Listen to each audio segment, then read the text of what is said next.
And we're back for another episode. In this episode, we're going to be doing the level 86 healer role quest in Final Fantasy XIV. And as always, hello from Mithrie. So we are in the locks in Alamigo, 3631, and we need to talk to the Blasphemy Hunter. So the quest is called the Butcher's Blade. The struggle to prevent the emergence of beasts grows increasingly desperate. We were hoping you stopped by. I'll show you to Commander Alden at once.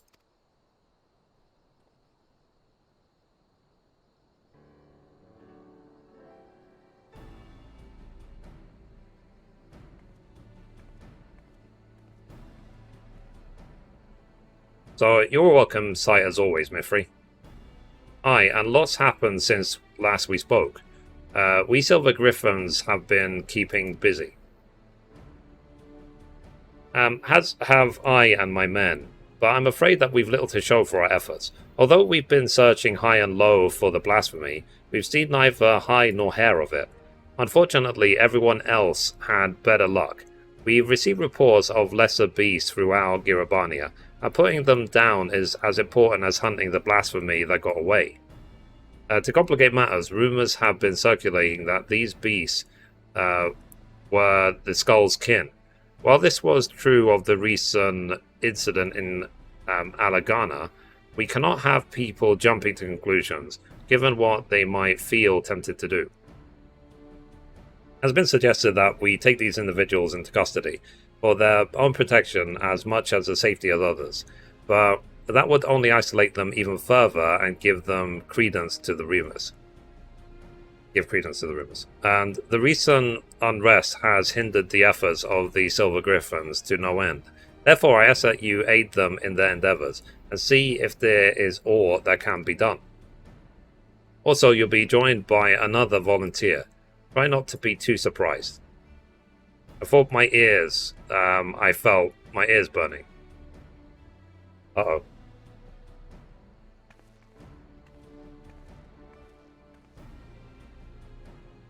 So I said I don't need a keeper, but did they bloody listen? Or did they bollocks? Come on, don't be like that. This is what you'd agreed to. Besides, you never know when you might have need of a healer. There's none better than Mithrie. Yeah, I'm the best healer in existence. He's right. You've earned a measure of trust, and this shouldn't be taken to mean otherwise. Figures thieves, are we now? Then there's no need for this sodding collar, eh? We all know it's not coming off anytime soon, but if this is how it will be, then fine, so long as she keeps out of my way. I want the two of you to visit the Silver Griffin headquarters in Alagana. Several relatives of the Carnia Lupi have agreed to meet with them, and we could with a measure of precaution.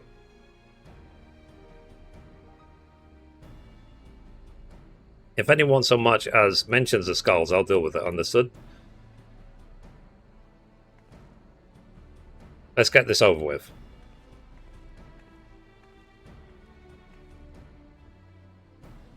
She's as much at risk of turning as anyone, maybe even more so.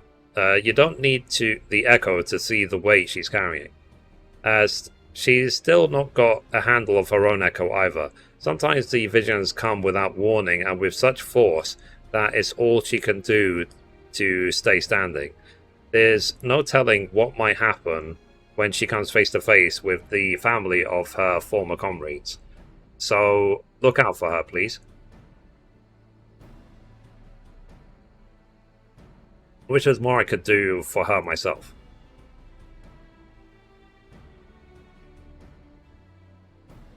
But we've got all our own duties, and I'll see them through to the end. So must we all. Follow Fordola's lead. We're counting on you both, but be ready to step in, even if she curses you for it.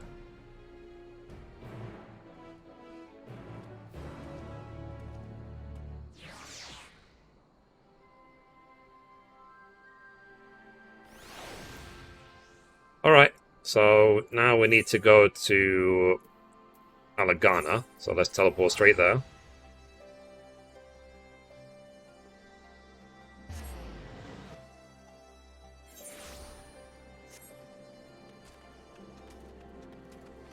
Notice that they've reduced the loading times even more. Okay, here's $4. I had a feeling Roban would send you, Mithrie, but as for her... if you've got any complaints, take it up with the commander. Oh no, it's fine. Truth be told, ever since that day at the Royal Palace, I've been thinking. Oh, you don't want to say it, and I don't want to hear it. The matter at hand then, we Silver Griffins have been working to support the relatives of the Carnia Lupi, but one family has gone missing, a mother and her parents, who lived together under the same roof. One of ours paid them a visit, but they were nowhere to be seen. And when they were inside to check, they found the house had been torn to shreds. Big gouges in the floor and the walls, made by the beast's claws, by the look of them. You think they turned? Aye, that's the most likely explanation. Please do what you must before anyone else is hurt. There's no time to waste. I'll head west, you east. Okay. So, how far do I need to go? I need to go quite a while away. So, let's go. Okay, we made it here. So, let's examine this destination.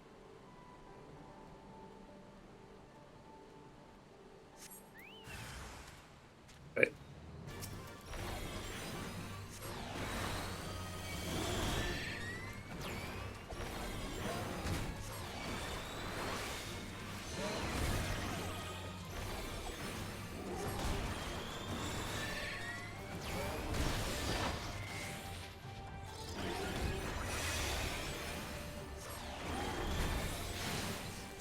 And okay, inspect the dropped letter.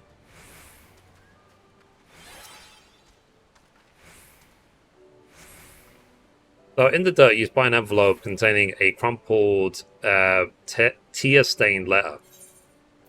Read the letter? Sure.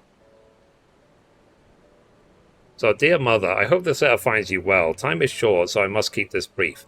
Although I have never done anything to make you proud, I promise you things will be different when the war is over. Until then, take care and know that I love you with all my heart. Placing the letter back in its envelope, you turn your attention to finding the others. Okay. So let's go to the next location. Okay, we got to the next location. Let's examine.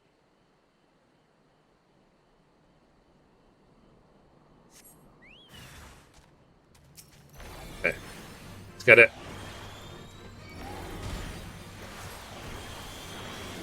So obviously these are former members of the Silver Griffins that must have turned into blasphemies.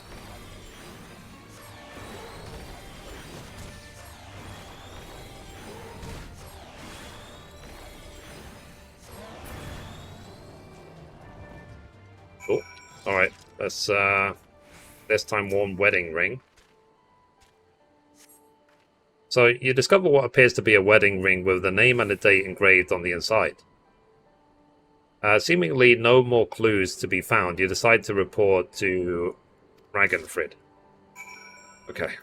So he's back there, so let's teleport.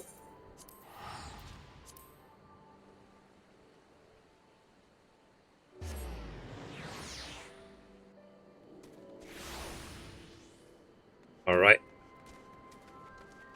So he's right there.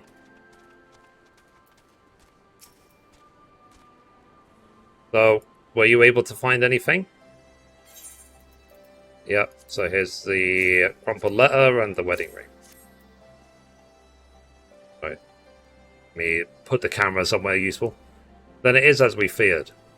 I found and killed a third. It was carrying this.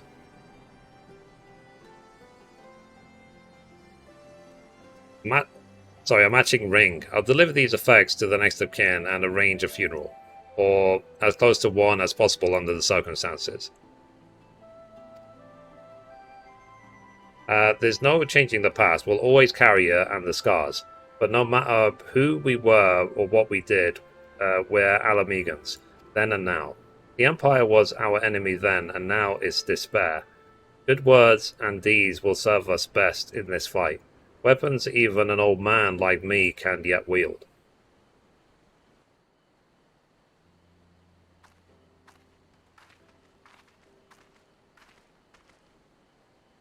Thanks to the two of you, the missing villagers may finally be laid to rest.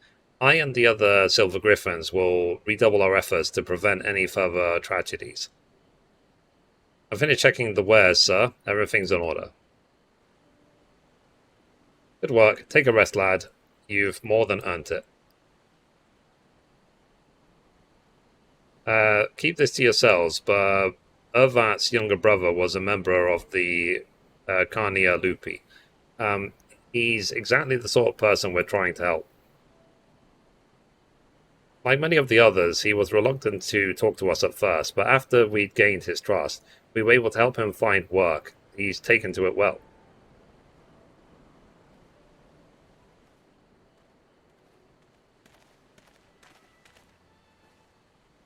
Uh-oh.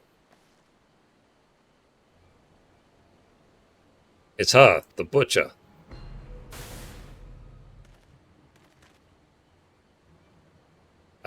Traitors, all of us, kinslayers, deserve hate and death. Hate and death. Uh-oh.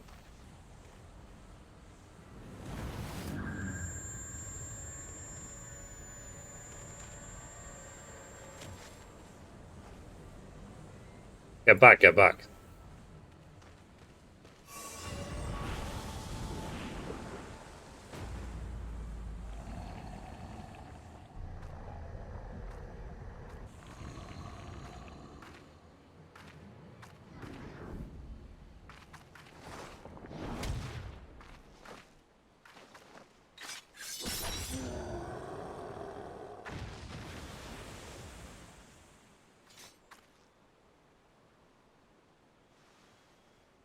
Ow.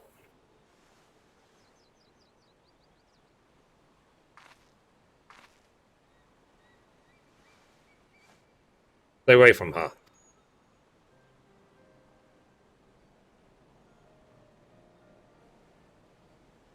Fordola saved your girl's life. I know, but she's...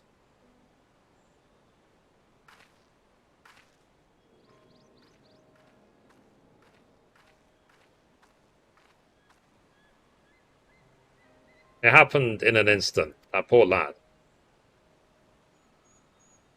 But it had to be done, and without hesitation. Would have been much worse otherwise.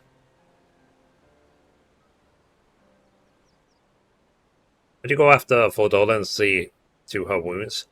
I'll do what I can here.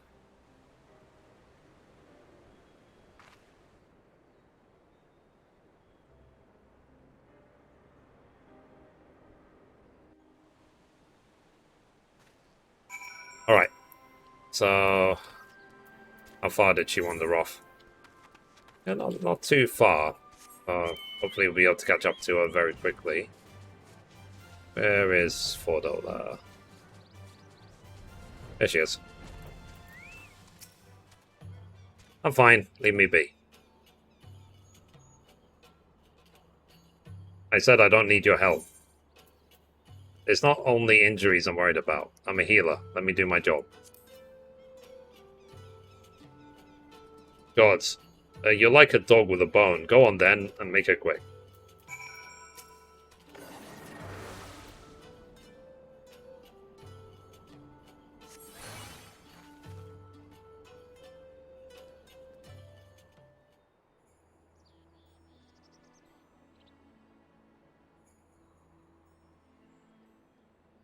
A Carl can't change his spots, and there's no washing the blood off my hands, nor would I, even if I could.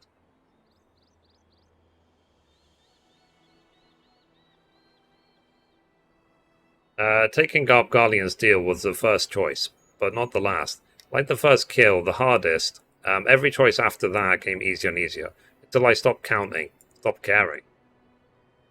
Why, you solid snake?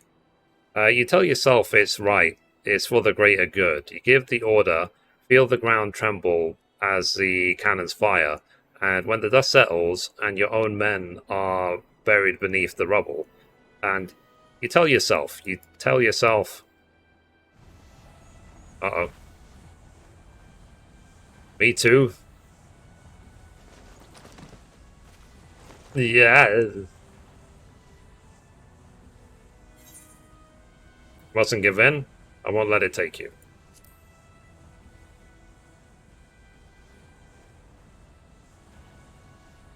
Ah.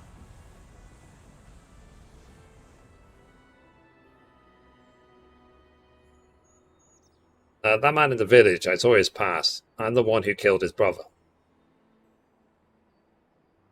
I'll be alright, I just need a moment. Can you wait with me? If I have to. Whatever, man.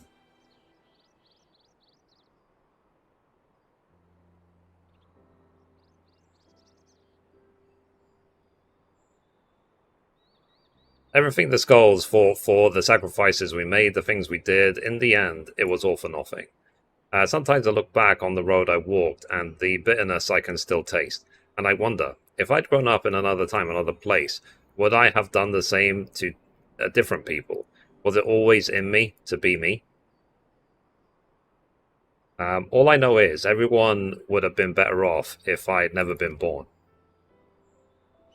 But I was, and I dragged others into a hell by my own making. I remember these two brothers in particular, childhood friends of mine. The older one enlisted with me, and the younger one, he would never have made it as a soldier. He was too kind, too good. Ansfrid died at Specula Imperius. Well, his brother's still out there somewhere. Not that I've got the courage to face him after what I did. I hope he found the life he deserves. I met a former skull called Rudolph. I know a young man who survived the fall of Specula in Veritas.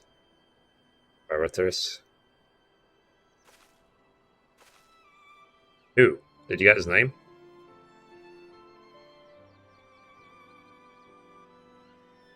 I'm glad he made it out, but too many others didn't.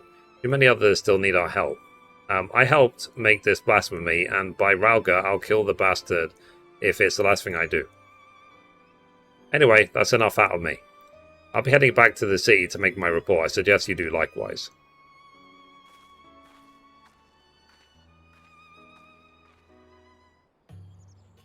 Alright, so we have to go back to talk to Raban. So let's go. Okay, so we got back to the Alamican Quarter. Let's talk to Raban. So, welcome back. Fadola's already given her account, and I'd like to hear yours too. So, she almost turned into a beast herself. We'll have to take that into consideration before sending her into the field again. As far as the events in Alagana are concerned, the two of you did well. Despite the appearance of several beasts, you were able to prevent any further casualties. However, this serves to confirm that those with connections to the Crania Lupi should be considered at a risk of turning. Over the years, many of them have drifted away from the larger settlements and have taken to living in secret. Others made their way to Uldar as refugees, including some individuals of interest. As such, we'll be working closely with the Immortal Flames to locate and offer support to those refugees in particular. In fact, I plan to make the journey there for an audience with the Sultana. Once my preparations are complete, perhaps you might accompany me? I'm sure she'll be glad to see you. Sure? Why not? Haven't seen Animo in a while. Alright, so anyway guys, that's it for this episode. Thank you for watching, and as always, goodbye from me, and goodbye from Mithrie. Bye guys.